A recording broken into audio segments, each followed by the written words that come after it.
A gente ia falar na sessão anterior sobre o grau de epidemia, né? Como isso impacta o grau de uniformidade das plantas, né? Maria Eduarda.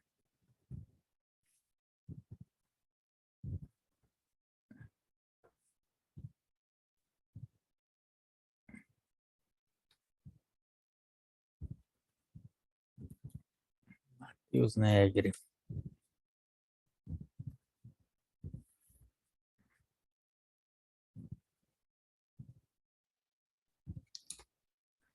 Tá, a gente já falado no grau de uniformidade, como é que se classifica esse grau de umidade, como é que se impacta, né? A gente falado que a maior uniformidade, que é no caso aqui das plantas que são multiplicadas como clones, né? É a maior uniformidade, maior probabilidade de epidemia, né? Se a gente tem, eu tinha falado, culturas propagadas autopolinizadas, são grau intermediário, e plantas de polinização cruzada têm uma probabilidade menor de epidemia. Isso não quer dizer que possa ocorrer, pessoal. A gente sempre lembrando. Isso é pegando o conjunto, né? Você pega vários sistemas de plantas vegetativas, né? Ou cultivos, né? De plantas vegetativas, vários de autopolinizada e polinização cruzada, né? Há uma mensuração, uma quantificação, uma compilação de dados, né? De perdas, né? Ao longo de alguns anos, então, para ter consistência. Então, ao redor, né? De uma área grande, né? Então, para você ter consistências nos dados. Bom, chegando mais gente aí, o Igor. Igor.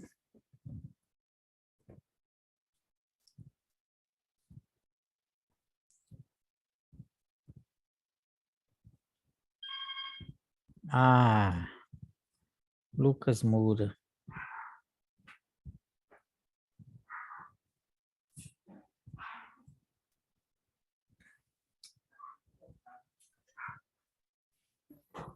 Tá, então vamos lá. Então, propagados vegetativamente tem um grau de uniformidade maior a probabilidade. E polinização cruzada, como o milho, né, tem maior probabilidade. Eu estava falando que é baseado em dados compilados aí de várias, né, com repetição em grandes áreas. Bom, o tipo de cultura afeta também, isso aqui a gente já comentou, feijão, arroz, são culturas anuais e hortaliças, né? Elas, a epidemia são culturas de ciclo curto, então as doenças se adaptam, as epidemias, os patógenos do outro lado se adaptam, né? Então a epidemia tende a se desenvolver em poucas semanas, para, evidentemente, essas culturas anuais, que ela tem um ciclo aí de 3 a 4 meses, né? Ciclo relativamente curto, se a gente, evidentemente, comparar com as plantas perenes, né? A idade da planta impacta, né? Então, por isso que a gente tem aquelas doenças que só atacam na fase inicial, né? Por exemplo, causa tombamento de plantas, como risoctônia. Então, tem um período específico, né? Que é a fase inicial. Alguns, como o mofo branco, né? Tem uma janela que a gente até chama de janela de infecção, que é na fase de floração. Então, nessa fase é que a planta, na verdade, não é nem a suscetibilidade, mas é a possibilidade, aí no caso aqui do mofo branco, de ele penetrar aí somente na floração. Ó, fatores do patógeno também impactam, nível de virulência, agressividade, quantidade de inóculos, isso aqui é importante, principalmente ali na quantidade de inóculo na região mais próxima, nos vizinhos, né? Tipo de reprodução do patógeno, se é dentro da planta ou se é. Então, conforme, então, qualquer um desses fatores, há uma probabilidade maior ou menor de determinada epidemia, né? Então, em relação à virulência, né? Evidentemente, quanto mais virulento e mais agressivo, né? Maior a possibilidade aí de ocorrência de epidemias. A quantidade de inóculo, quanto mais próximo, né? Das áreas cultivadas, maior também a possibilidade de epidemia. Quanto ao tipo de reprodução, né? Fungos quanto aí ferrugens, mildes e manchas foliares, que são normalmente policíclicos, são maior chance, né, se você comparar com as doenças monocíclicas, tá? Como monocíclicas, por exemplo, como o cancro da haste. Isso não quer dizer que uma doença monocíclica eventualmente não possa causar grandes problemas, né? A gente já tem até o caso aqui do cancro da haste, que é uma doença monocíclica, que foi problema aqui da nossa região ainda na década de 90 e alguma coisa, 92, 93, tá? Mas aí sempre lembrando, o conjunto das doenças, né? A gente não pode avaliar por uma doença. Bom, a ecologia e modo de disseminação também é importante, né? Então, aqueles que produzem inóculo na superfície, né, que é a grande maioria, né? Então, é um grupo grande, as epidemias são mais frequentes. Isso, evidentemente, é facilitado, é muito mais fácil, né, a dispersão do inóculo se ele é produzido fora, né, do que para aqueles patógenos como a murcha, né, em que o inóculo é produzido dentro da planta. Então, só existe a possibilidade de ela passar para outra planta de uma safra para outra, né? Então, o que acaba reduzindo, então, as chances de epidemia para essas doenças, então, que o inóculo é produzido no sistema vascular, né? Como alguns fungos, bactérias, fitoplasma. Os vírus, apesar de estar lá dentro da célula, mas ele, ele vai depender aí da questão do vetor, né? Da quantidade, da presença. Se tem bastante vetor, mesmo ele estando lá dentro, né? Ele está aqui no grupo, uma possibilidade menor, mas dentro desse grupo, ele é o que tem, vamos dizer, a possibilidade maior, se você comparar, por exemplo, com fungos e bactérias que infectam o sistema vascular, né? Bom, fatores do ambiente, né? Como é que afeta aqui a doença, né? Bom, o ambiente afeta tanto o hospedeiro quanto o patógeno, né? Quanto ao hospedeiro, ele afeta na disponibilidade da hospedeira, no estado de crescimento da planta, suscetibilidade genética. Bom, como assim, né? Como é que o ambiente afeta a disponibilidade da hospedeira? Aqui é pensando mais a nível global, né? Do planeta, por exemplo. A gente sabe que temperatura vai afetar a disponibilidade de hospedeira, de determinadas hospedeiras nesse ou naquele país, né? Então, num país de clima temperado, eu vou ter plantas adaptadas àquela condição, né? Ah, e então, quando a gente fala que afeta, é dessa forma, da disponibilidade, né? Então, num país de clima temperado, vai ter disponível, vamos dizer assim, né? Um determinada é, tipo de planta, né? Que vão ser cultivados aí no verão, outono, né? Já que lá no inverno praticamente tem algumas plantas nativas, mas de qualquer maneira impacta. Maria Gabriela.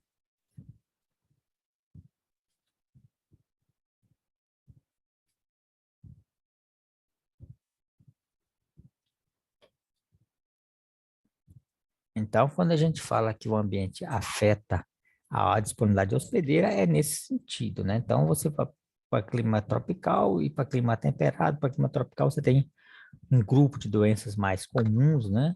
E clima temperado, um grupo de doenças não de hospedeiras, né? E da mesma forma, no clima temperado. Lucas Moura. Parece que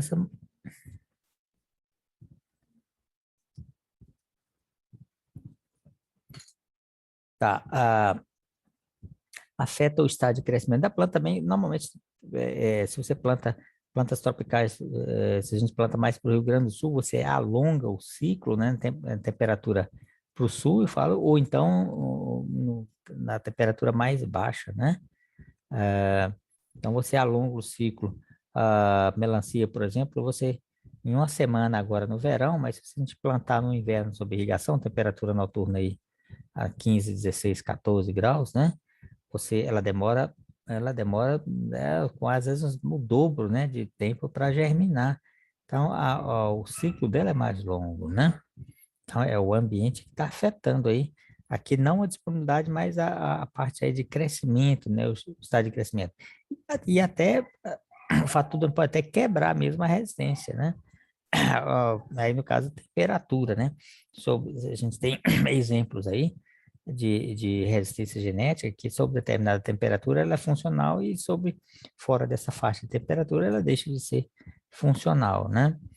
A gente sabe que o ambiente também afeta o patógeno, né, em relação à sobrevivência do patógeno, a esporulação, a taxa de germinação, penetração, a atividade de vetores do patógeno. Então, fatores ligados, né, ao patógeno também são afetados aí, pelo ambiente.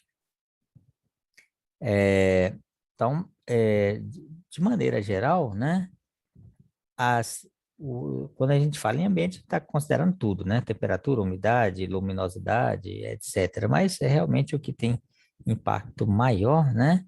É umidade e temperatura. Quando fala umidade, é falando umidade do solo, umidade do ar, né? Molhamento foliar, etc. Bom, então falando um pouco aqui umidade, né? Umidade prolongada ou frequente, né? Que é o orvalho, chuva, umidade relativa do ar, né? Favorece a grande maioria aqui dos patógenos, né? Principalmente a reprodução e disseminação, né? Isso não é nenhuma novidade, né? A gente sabe que na época chuvosa, né? Agora nesse período, né? De maneira geral, você tem um favorecimento para doenças. Agora, no solo, é um sistema que ele não é tão impactado pelo fator umidade do que algum patógeno que está na parte aérea, né? Parte aérea, o processo de secagem é muito mais rápido, né? Você tem à noite ali uma umidade, um orvalho, mas meio-dia você já está seco. O solo não há essa... O solo ele tem uma certa resiliência, né?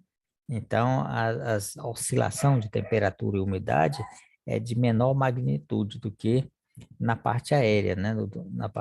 Então, patógenos como Streptomyces, né? E alguns desses patógenos de solo têm adaptação a solo mais seco, né? Embora seja mais difícil ter solo seco, claro que tem, né?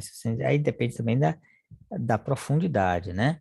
Ali na camada de 0 a 5, então seca mais rápido, mas você também tem esses patógenos aí que estão adaptados a clima mais seco, né? Como os Streptomyces.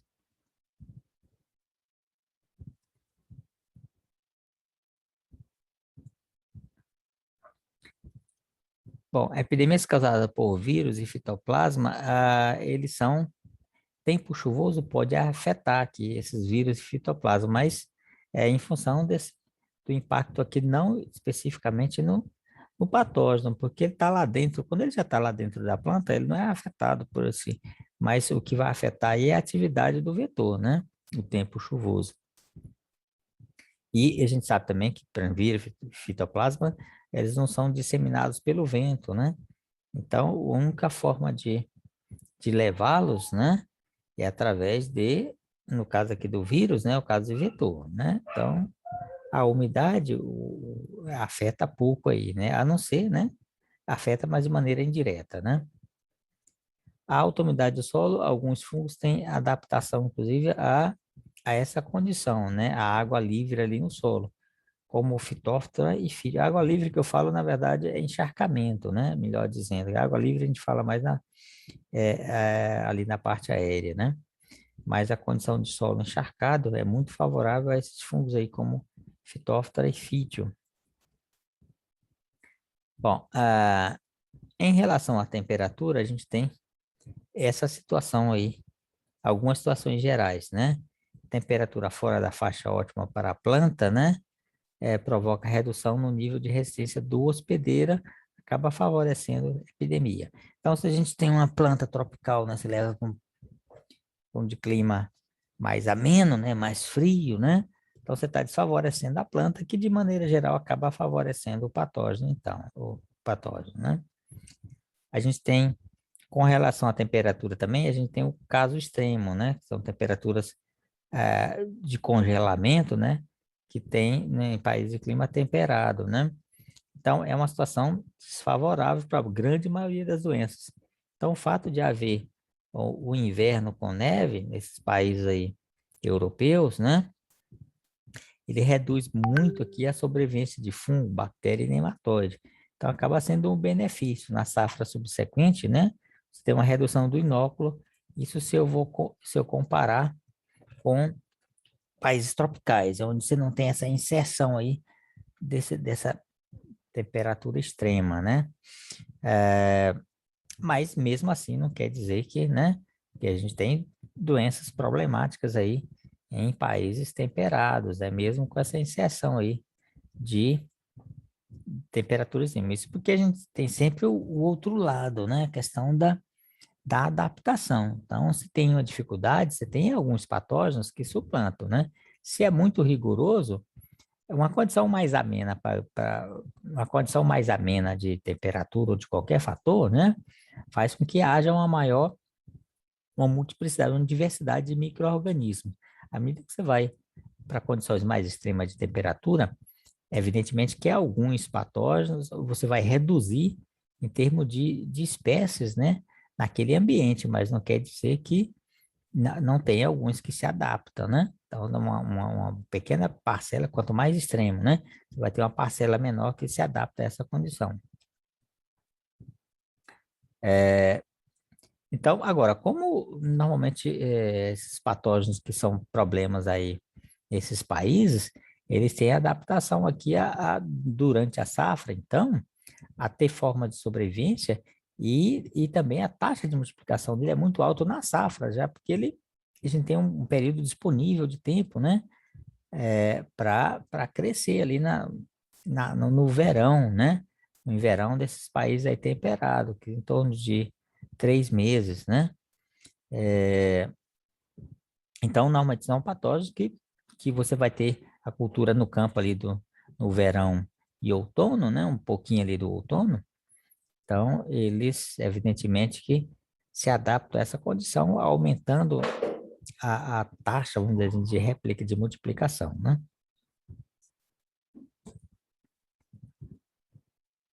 Bom, baixas temperaturas no solo, né? Como é que ele afeta, né, as plantas? Ele reduz a absorção. As plantas, assim, aquelas plantas não adaptadas a essa condição, claro, né?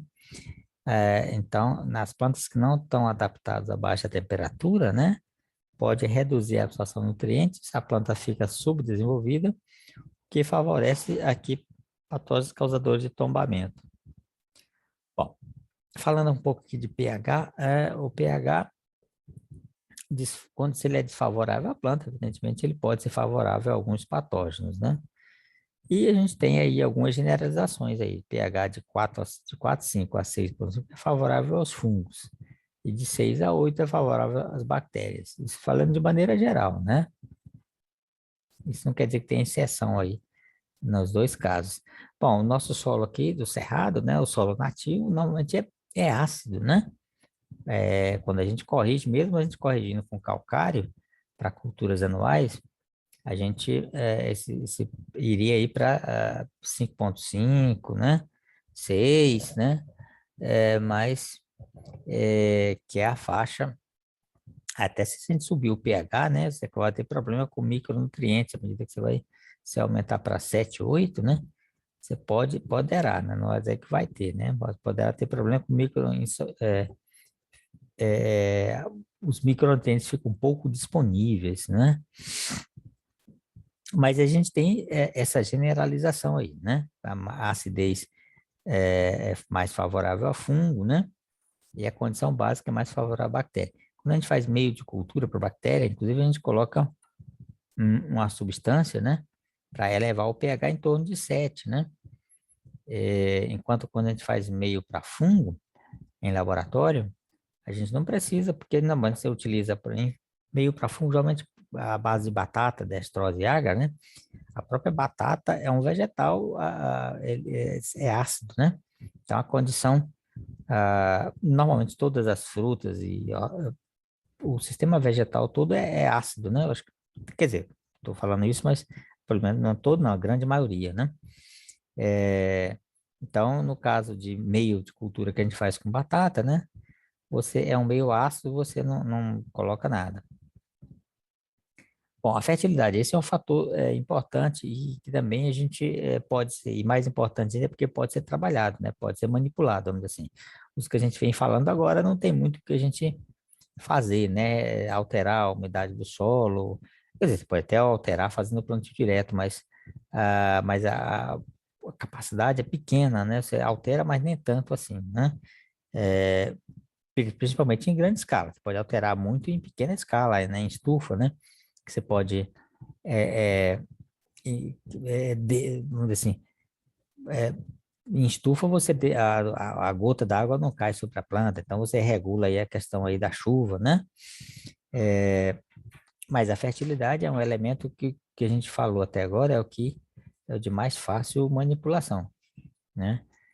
Quer dizer, a escolha claro, é fácil, né? A escolha do material da planta ou da genética é fácil, mas a maioria do que a gente falou aí não existe possibilidade de você alterar. Agora, a fertilidade, sim, né? Agora, em termos de fertilidade, a gente tem novamente adaptação para tudo, né? Tem patógenos que infectam plantas subnutridas e tem aqueles que preferem plantas bem vigorosas, né? Normalmente, qual seria o caso que eles preferem plantas mais vigorosas? Os biotróficos, né? Enquanto os necrotróficos prefeririam aqui plantas subnutridas. Bom, então, em termos de fertilidade, a gente pode especificar aqui cada elemento desses, né? E o impacto que esse elemento tem aí em termos de favorecer ou desfavorecer as doenças. O nitrogênio é o elemento vilão, né? Apesar de, quando a gente fala nitrogênio, a gente fala o elemento na forma industrial, né? Disponibilizado como adubo industrial, tá? Se a gente pensar em orgânico, é diferente, né? Ah, mas por que que é diferente? Porque o adubo industrial, você coloca no solo e ele tem uma alta solubilidade, né? E é uma condição que não é natural do solo. Então, aquela planta, por mais que a gente tenha passado por melhoramento, mas ela não foi melhorada para isso, né? Para ter na solução uma alta concentração do nitrogênio. Enquanto o nitrogênio orgânico, ele é disponibilizado lentamente, né? Ela é incorporada à matéria orgânica à medida que o micro-organismo vai quebrando as moléculas, liberando os aminoácidos, né? Vai liberando o nitrogênio na forma de amônia ou nitrato, mas é uma liberação lenta, gradual, né?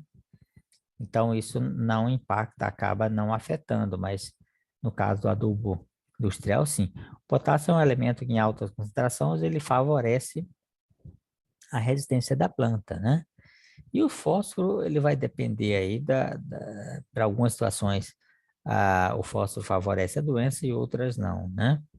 Mas a gente tem duas, então, generações. O nitrogênio industrial favoreceria a doença e o potássio desfavorecia a doença.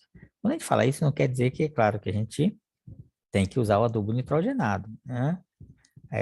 Até porque o benefício é maior do que ou pelo menos para a grande maioria, né, das situações. É claro, se você não colocar nitrogênio, na verdade, você não, porque o nitrogênio é um elemento muito importante na adubação, né, assim, não vai ter aminoácido, não vai ter proteína. Então, e é um elemento que ele está diretamente relacionado à produtividade. Você pode, o nitrogênio vai aumentando em concentração, você vai aumentando igualmente aí a produtividade.